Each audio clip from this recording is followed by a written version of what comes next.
बसपा के खिलाफ साजिश होने लगी। इस साजिश के तहत जो है तमाम छोटे छोटे दल बने, वो राय गलत दे देते हैं, उसके आधार पर बहन जी कार्रवाई कर देती है। अच्छा बताइए, अगर आपने किसी को पार्टी से निकाल दिया है तो राजनीति नहीं करेगा पार्टी। हालांकि बहुजन समाज पार्टी ने आजम खान के शामिल होने न शामिल होने पर कोई वक्तव्य नहीं दिया है, तो ऐसे कंडीशन में रैली तो सफल होगी। और सत्ता की चाबी मिलेगी कि नहीं मिलेगी यह चुनाव के बाद डिपेंड करेगा, क्योंकि आज गठबंधन की तारीख में अगर आकाश आनंद अगुवाई करें, छोटे छोटे दल ऐसे हैं जो समाजवादी पार्टी में नहीं है और भारतीय जनता पार्टी के साथ नहीं है, उनके साथ गठबंधन करके खुद अगुवाई करें तो निश्चित।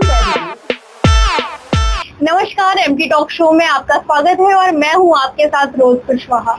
आज हम बात करेंगे उत्तर प्रदेश के साथ देश की राजनीति में अपनी महत्वपूर्ण भूमिका रखने वाली और 4 बार मुख्यमंत्री रह चुकी बसपा अध्यक्ष मायावती जी के बारे में, जो लखनऊ में अपनी रैली करने वाली है, जो कि 9 अक्टूबर में लखनऊ में होगी, जिसमें अनुमान लगाया जा रहा है कि हर विधानसभा से लगभग 5000 लोग पहुंचने का संभावना है, यानी कि कुल 20 लाख लोगों के रैली में जाकर बसपा की मजबूती को प्रदर्शित करने की योजना है। बिना टाइम वेस्ट किए आइए मिलते हैं Manoj Tiwari ji.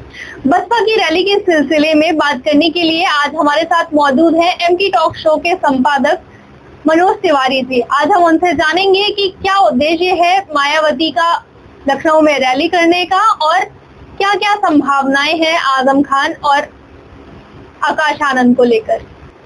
Sir, MT talk show में आपका बहुत बहुत स्वागत है। अरे आपका भी बहुत बहुत धन्यवाद रोज जी, आपने आज हमको मौका दिया है कि हम अपनी बात को जो है दर्शकों तक पहुंचा सके। बहुत बहुत धन्यवाद आपका जी। सर, बिना टाइम वेस्ट करते हुए मैं आपसे पहले सवाल की तरफ चलना चाहूंगी कि मायावती काफी दिनों के बाद रैली करने जा रही है, तो आपको क्या लगता है कि ये इनकी मजबूरी है या अपनी जमीन को वापस लेने की कवायद है? हाँ, ये सवाल अच्छा है आपका। अब देखिए, हुआ क्या कि 2007 में जो है मायावती की पूर्ण बहुमत की सरकार थी, 2012 तक रही। 2012 के बाद जब 2012 में चुनाव हुआ तो केवल 80 सीट पाई।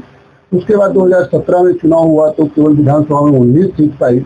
उसके बाद 2022 विधानसभा चुनाव हुआ तो फिर मात्र 1 सीट जो है बहुजन समाज पार्टी को मिला। बहुजन समाज पार्टी लगातार 2012 से लेकर के कमजोर होती जा रही है। नहीं तो वो बहुजन समाज पार्टी है कि जिसका पहले उफान था, जिसके साथ पहले ढेर सारे नेता थे। मायावती की एक झलक पाने के लिए लोग उमड़ पड़ते थे, और बसपा ही एक ऐसी पार्टी रही जिसने जो है बहुत बड़ी बड़ी रैलियां की है, और रैली करके उसने अपने समाज को या अपने वोटरों को यह दिखाया है कि बसपा की क्या ताकत है। एक आवाज पर, मायावती की एक आवाज पर लाखों दलित रमाबाई अम्बेडकर पार्क में इकट्ठा होते थे। रैली इतनी बड़ी बड़ी होती थी कि जो है रिकॉर्ड टूट जाता था, किसी ने रिकॉर्ड नहीं तोड़ा था। वो तो बाद में प्रधानमंत्री के कैंडिडेट क्या नाम है मोदी ने जो है रिकॉर्ड तोड़ा, लेकिन फिर भी आज की तारीख में जो बहुजन समाज पार्टी को रैली करनी पड़ी, यह रैली बहुजन समाज पार्टी को बहुत पहले से करनी चाहिए थी। चाहे वो जब वो 2012 में चुनाव हारी है, उसके बाद से ही उनको शुरू कर देना चाहिए था। लेकिन बहुजन समाज पार्टी की अध्यक्ष मायावती पता नहीं क्यों राजनीति में निष्क्रिय हो गई। वो सोशल मीडिया पर तो रही, सोशल मीडिया पर लोगों से अपील करती रही, वो जो है स्ट्रेटजी बनाती रही, लेकिन मायावती की पार्टी को लाभ नहीं मिल पाया। आपको हम बताएं, 2014 में लोकसभा का चुनाव जब हुआ था, जब मोदी पहले प्रधानमंत्री बने थे, उसमें जो है बहुजन समाज पार्टी को एक भी सीट नहीं मिली थी। 2019 में देखिए जो है वो सपा से गठबंधन हुआ।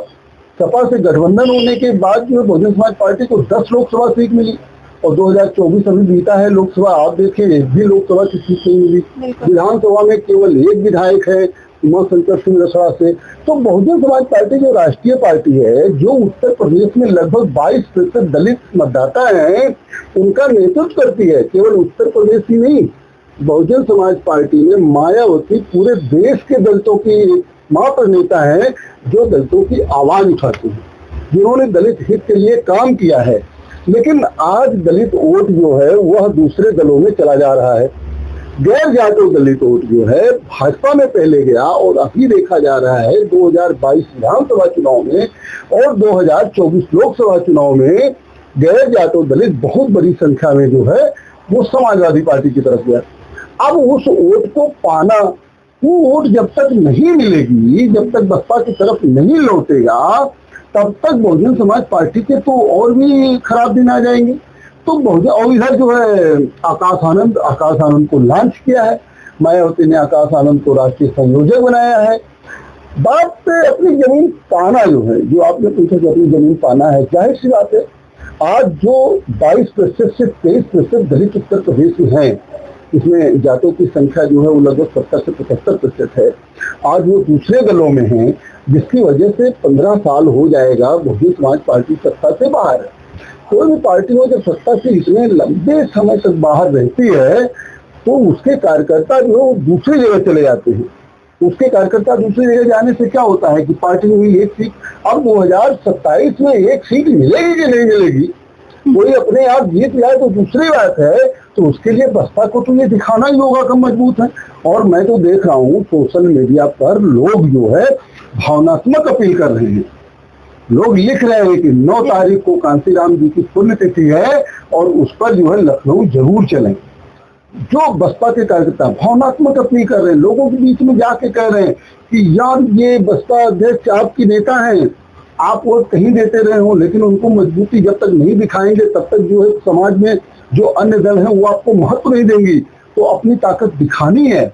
तो बसपा जो है अपनी जमीन पाने की निश्चित तौर पर जो है ये कवायद करने के लिए जो है ये रैली कर रही है, और इस रैली पर सबकी नजर है। अब आप देखिए, बसपा 2017 में सीटें कम पाई, 2022 में सीटें कम पाई, लेकिन फिर भी आज की तारीख में जब बहुजन समाज पार्टी रैली करने जा रही है तो उस पर समाजवादी पार्टी की सबसे ज्यादा निगाह है, क्योंकि समाजवादी पार्टी की तरफ ही जो है बहुजन समाज पार्टी का वोट शिफ्ट हुआ है। भारतीय जनता पार्टी की निगाह है, भारतीय जनता पार्टी की तरफ भी बसपा का वोट शिफ्ट हुआ है, और दूसरी तरफ बसपा के जो कार्यकर्ता हैं वो भावनात्मक अपील कर रहे हैं कि अब आप ही सहारा हो, आप ही सहारा हो, और बहुजन समाज के साथ, बहुजन समाज पार्टी के साथ एकजुट होना है। और उस रैली पर सारे पार्टियों की नजर क्या है। तो बसपा जरूर जो है मजबूरी भी है, राजनीति सर्वाइव करने के लिए अगर आप एक्टिव नहीं रहेंगे तो कब तक सर्वाइव करेंगे। बहुत बड़ी बड़ी पार्टियां खत्म हो गई। कांग्रेस को आप देखिए उत्तर प्रदेश में क्या स्थिति हो गई है ना। लगातार आंदोलनरत रहना, लगातार जो है वो रैलियां करना, ये तो हर पार्टी का काम होता है। नहीं करने से आप नेपथ्य में चले जाते हैं। तो बहुजन समाज पार्टी अपनी मजबूती के लिए तो रैली कर ही रही है, साथ में अपनी खोई हुई जमीन पाने के लिए भी वो रैली कर रही है, इसमें कोई दो राय नहीं। सर, आपका इस पर क्या कहना है कि बसपा कैसे कमजोर हो गई और क्या जो पुराने नेता हैं वो वापसी करेंगे? हाँ, ये भी एक अच्छा सवाल है। बसपा क्यों कमजोर हो गई? जैसा कि मैंने अभी बताया आपको कि जो पार्टी सत्ता में ज्यादा दिन तक नहीं रहती है, हुआ था कि जब 2007 में बहुजन समाज पार्टी ने पूर्ण बहुमत से सरकार बनाया तो बसपा अध्यक्ष ने भी कई बार कहा तो उनके खिलाफ साजिश होने लगी। आपको अगर ध्यान हो तो सोचिए कि जब बसपा जो है 1993 में सबसे पहले जो है मुलायम सिंह के साथ गठबंधन करके जो है सरकार बनाई, फिर जो है वो उसका गठबंधन टूटा और भारतीय जनता पार्टी से जो है वो गठबंधन करके उत्तर प्रदेश में मायावती पहली बार मुख्यमंत्री बनी। मायावती जब मुख्यमंत्री बनी तो एक दलित जो कभी सोच नहीं सकता था कि वो विधायक बन जाएगा, वो मंत्री बन जाएगा, वो मंत्री बना। वो जो है क्या कहते हैं कि लोगों में सम्मान उसको मिला। फिर उसके बाद कई बार मायावती भाजपा की जो है क्या कहते हैं कि पोस्ट पोल अलायंस, पहले अलायंस नहीं था, पोस्ट पोल अलायंस करके उन्होंने सरकार बनाया। 3 बार मुख्यमंत्री रही उत्तर प्रदेश की। सबसे पहले जो है वो भाजपा से सहयोग से रही है। उसमें ढेर सारे नेता थे। नेता के साथ साथ जानती है वर्ग था। वर्ग से मेरा मतलब ये है कि दलित तो समाज तो था ही, मुस्लिम समाज का बड़ा भरोसा था भारतीय जनता वो बहुजन समाज पार्टी पर। बहुजन समाज पार्टी में पिछड़ा वर्ग में जो है गैर यादव छोड़ के, जैसे पटेल समाज का जो है बहुत बड़े बड़े नेता थे और उनका जो है सपोर्ट था। कुशवाहा समाज में बाबू सिंह कुशवाहा थे, तो स्वामी प्रसाद मौर्य थे। इसी तरीके से पाल समाज हमेशा उनके साथ है। तो पिछड़ा समाज, दलित समाज के साथ साथ पिछड़ा समाज इतनी ज्यादा बड़ी संख्या में था कि बहुजन समाज पार्टी को जो है वो मजबूत करता चला गया। उसी में 2007 में मायावती ने एक अनूठा प्रयोग किया। आप सभी लोगों को पता है कि जिसको सोशल इंजीनियरिंग शब्द सबसे पहले जो आया, सबसे पहले सोशल इंजीनियरिंग पद आया। उन्होंने सामान्य वर्ग और खास तौर से ब्राह्मण समाज के प्रति जो है ज्यादा झुकाव दिखाया और उन्होंने सर्व समाज, जो पहले कभी बहुजन की पार्टी थी वो सर्व समाज की पार्टी बन गई। बहुजन हिताय पहले नारा था तो सर्वजन हिताय उसका नारा हो गया।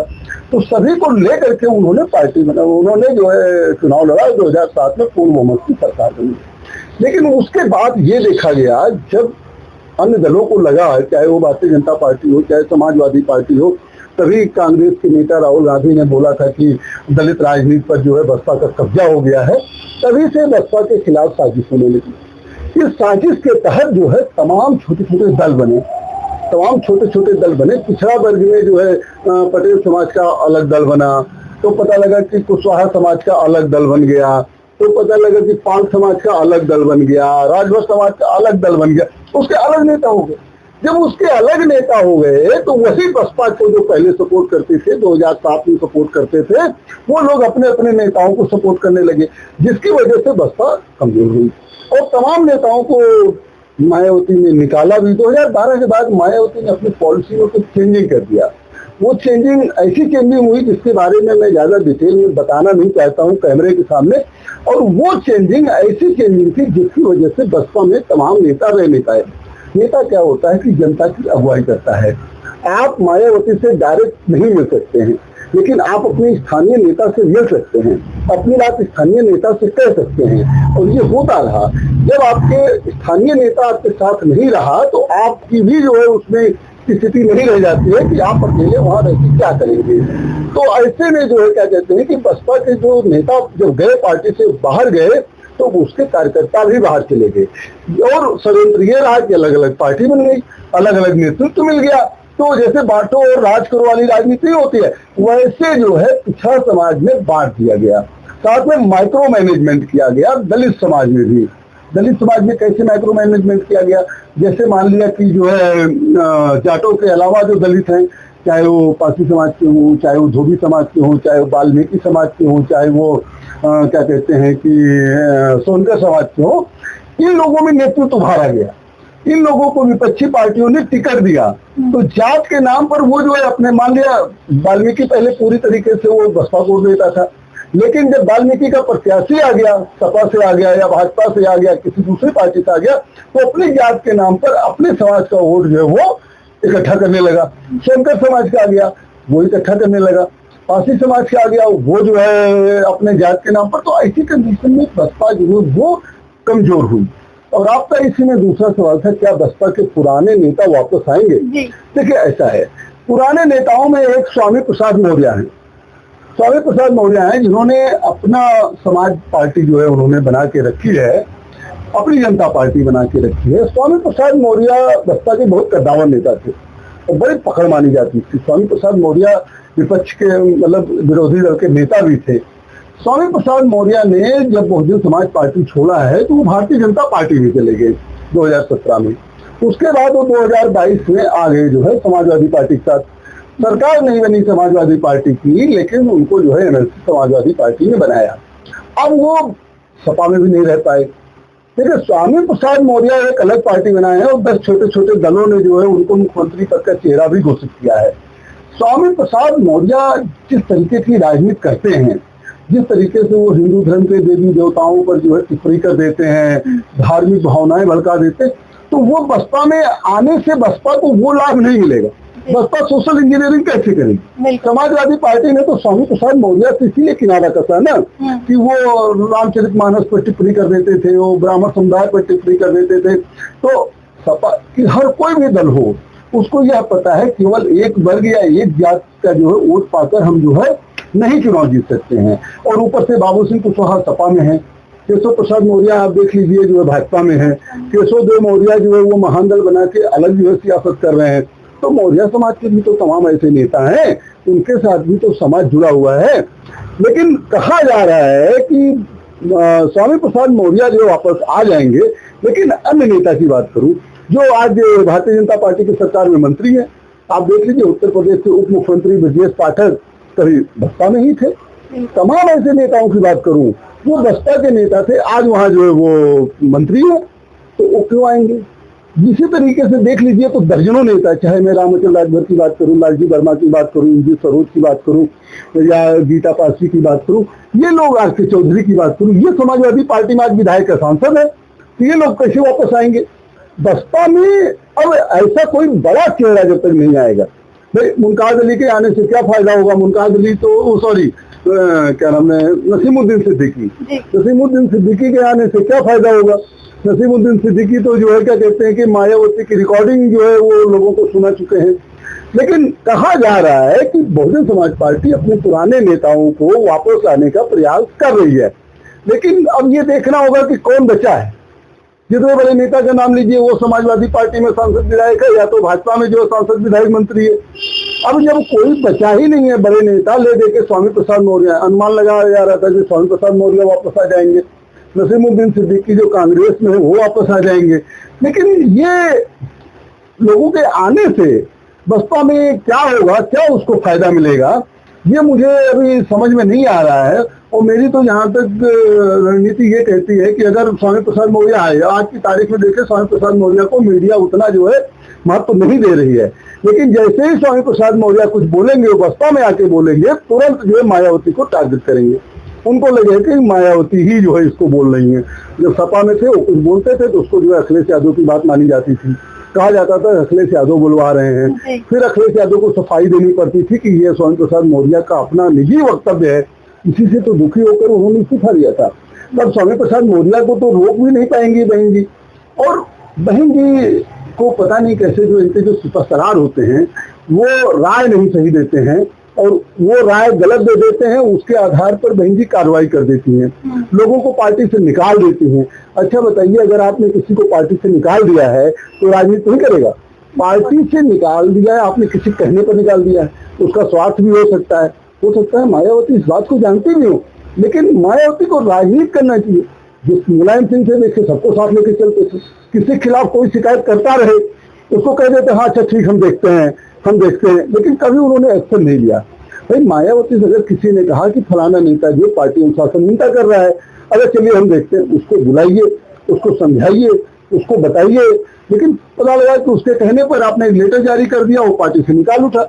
जब निकाल उठा तो वो तो विकल्प देखेगा ना, नेता है तो वो राजनीति नहीं करेगा क्या? तो अब अगर बसपा सोच रही है कि हमारे तरफ से वापस आ जाए, तो वापस कौन आएगा बताइए? कि अभी मैं नाम ले लूं, प्रयागराज में एक नेता है नंदी, वो मंत्री है, बसपा में मंत्री थे, भाजपा में मंत्री कैसे वापस आ जाएंगे? दीपक पटेल है, वो भाजपा से विधायक है, वो क्यों वापस आ जाएंगे? मैं दुनिया भर के नेता, प्रवीण पटेल फूलपुर से सांसद, वो क्यों वापस आ जाएंगे भाई? लेकिन आएगा कौन? अब आम कार्यकर्ता तो उनसे जुड़ा हुआ है ना, लेकिन कितने नेता वापस आएंगे ये मुझे जो है डाउट लगा है। फिर जब आजम खान जेल से वापस आए तो लोगों ने अनुमान लगाया कि वो बसपा में शामिल हो सकते हैं, तो अब ये ऐसा लग रहा है कि ये खारिज हो जाएगा, तो इस पर आपकी क्या राय है?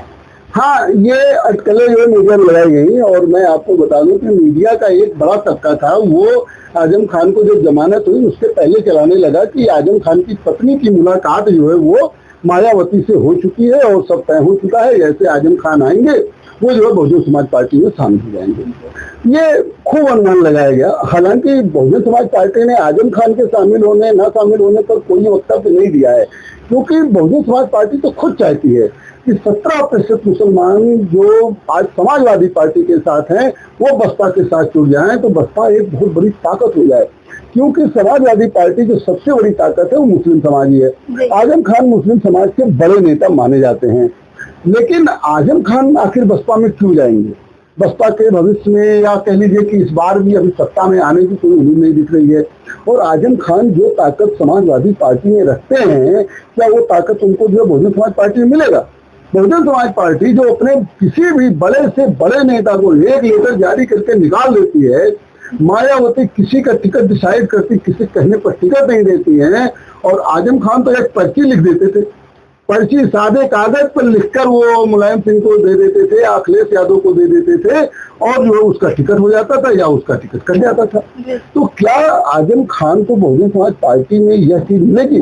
क्या बहुजन समाज पार्टी 2027 में सरकार बनाने जा रही है? ये भी तो आजम खान को देखना है। इस पर आजम खान बहुत ज्यादा जो है संतुष्ट नहीं है, और आजम खान ने तो कह दिया कि जब पूछा गया उनसे कि क्या आप बसपा में जाएंगे, तो उन्होंने कहा कि मैं बेवकूफ तो हूं लेकिन इतना बेवकूफ नहीं हूं। हालांकि उन्होंने डायरेक्ट इनकार नहीं किया कि मैं बसपा में नहीं जाऊंगा, और ये बात सही है कि राजनीति में जो दिखता है वो होता नहीं है और जो नहीं दिखता है वो हो जाता है। अगर आजम खान का कहीं से कोई ऐसा समझौता हुआ होगा, कहीं से कोई ऐसा समझौता हुआ होगा, जैसा कि लोग कहते हैं कि जमानत देने के पहले अंदर खाने समझौता हो जाता है, तो कोई दूसरी बात होगी। लेकिन दूसरी बात में क्या, वो बसपा में शामिल हो जाएंगे। बसपा में ना शामिल होकर आजम खान अगर नाराज रहे, सपा में ही रहे, तो भी जो है वो क्या कहते हैं कि सपा का नुकसान पहुंचा सकते हैं। इसीलिए बहुजन समाज पार्टी 9 तारीख को रैली करने जा रही, 9 अक्टूबर को कांशीराम के पुण्यतिथि पर।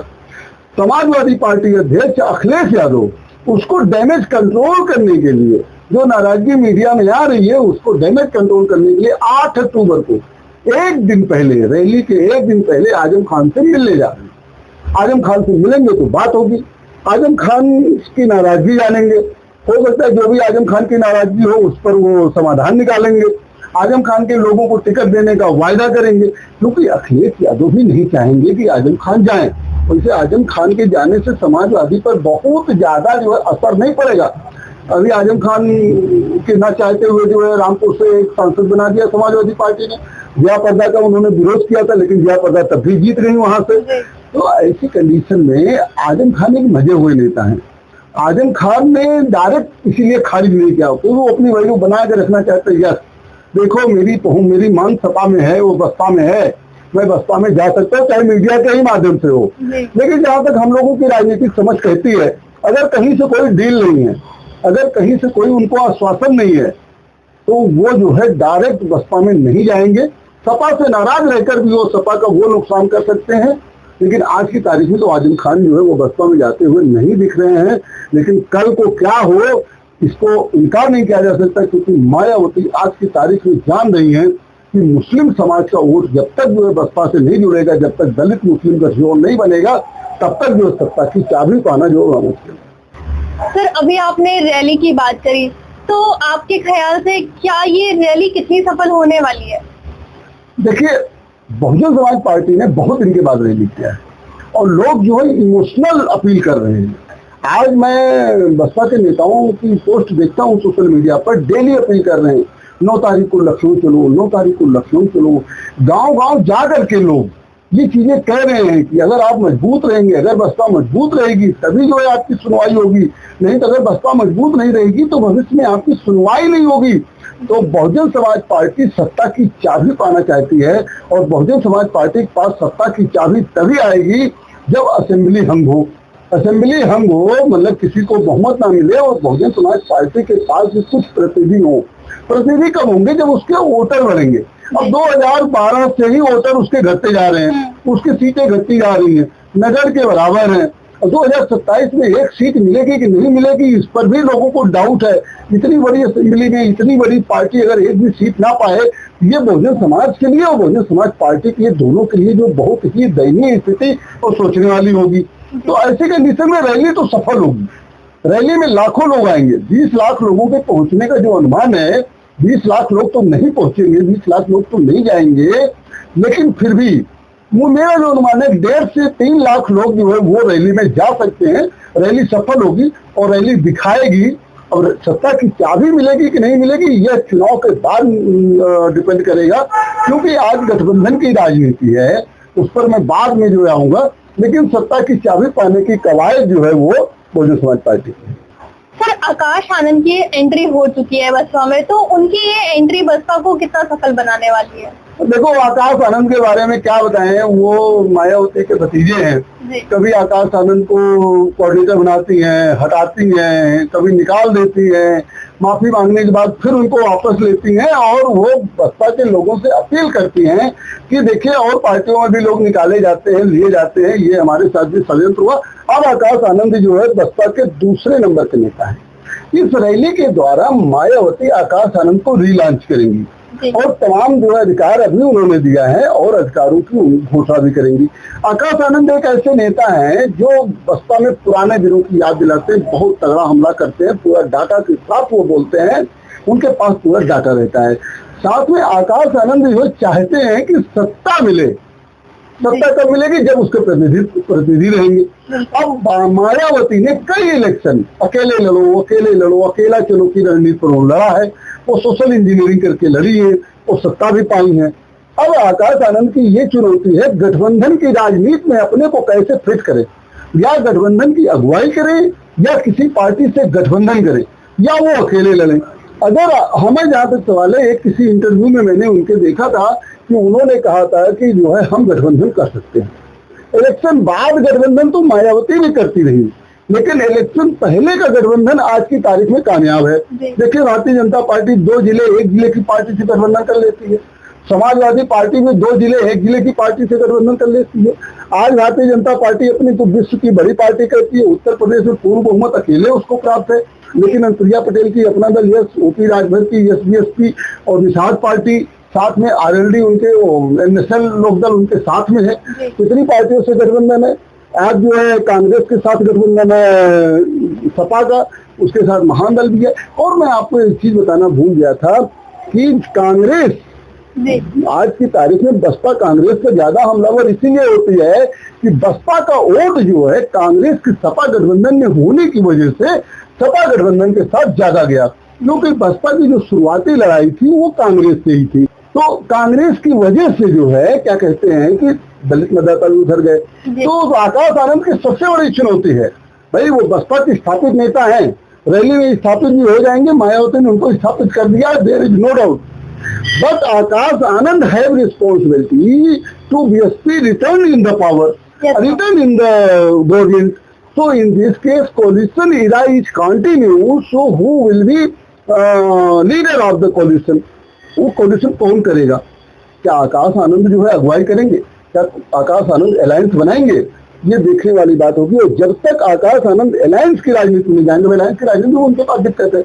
भाई भारतीय जनता पार्टी आपसे क्यों अलायंस करेगी, आधी सीट देगी, पूर्ण बहुमत में अकेले है। समाजवादी पार्टी क्यों आधी सीट देगी कि आपके ऊपर डिपेंडेंसी हो जाए उसकी?